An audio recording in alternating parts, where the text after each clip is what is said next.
Baik, terima kasih. Selamat malam Ibu. Perkenalkan, nama lengkap saya Renelis Dedu, biasa disapa Rini. Di sini saya akan menjelaskan tentang respirasi sel. Sebelum memasuki respirasi sel, saya akan menjelaskan sedikit tentang pengertian metabolisme. Metabolisme adalah reaksi biokimia yang terdapat pada makhluk hidup. Reaksi yang terjadi pada metabolisme terdiri dari dua macam, yaitu anabolisme dan katabolisme. Anabolisme adalah reaksi penyusun, sedangkan katabolisme adalah reaksi penguraian.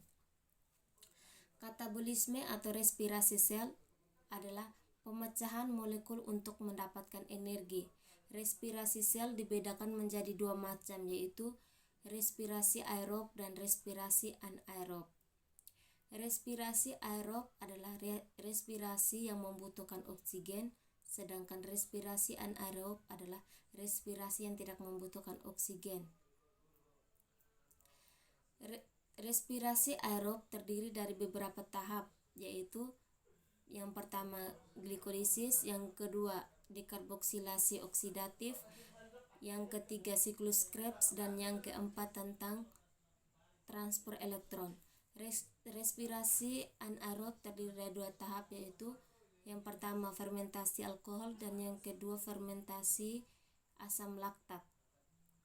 Yang pertama tentang tahapan respirasi aerob. Tahapan respirasi aerob tadi sudah menjelaskan tentang yang pertama tentang glikolisis. Yang glikolisis merupakan tahap pertama respirasi aerob yang terjadi di dalam sitoplasma. Pada tahap ini, molekul glukosa akan diuraikan menjadi senyawa yang lebih sederhana. Hasil penguraian molekul glukosa pada glikolisis berupa 2 molekul ATP, 2 molekul asam pirufat, dan 2 molekul NADH. Yang kedua tentang dekarboksilasi oksidatif. Dekarboksilasi oksidatif adalah tahap kedua setelah glikolisis. Tahap ini berlangsung di dalam mitokondria. Reaksi pertama diawali dengan perubahan asam pirufat menjadi asetil koenzim A.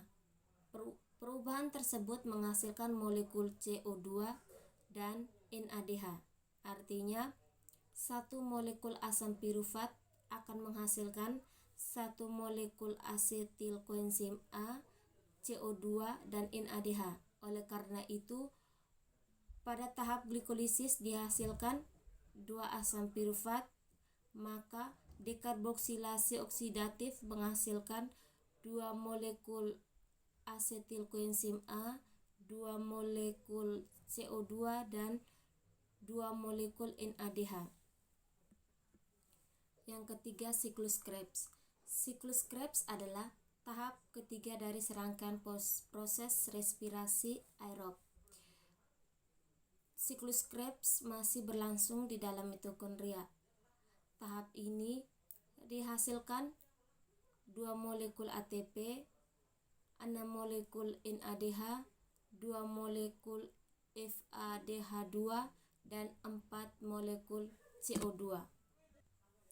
Yang keempat tentang transfer elektron. Tahap ini merupakan tahap akhir pada respirasi aerob yang disertai dengan pembentukan ATP paling banyak. Transfer elektron berlangsung di dalam krista, yaitu membran di dalam mitokondria. Reaksi yang berlangsung di dalam transfer elektron adalah reaksi reduksi dan oksidasi antara senyawa NADH dan FADH2. Kedua senyawa tersebut dihasilkan dari tahap sebelumnya.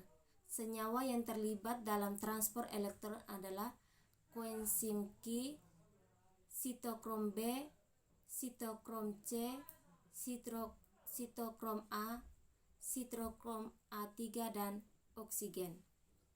Itu saja hasil presentasi saya. Sekian dan terima kasih.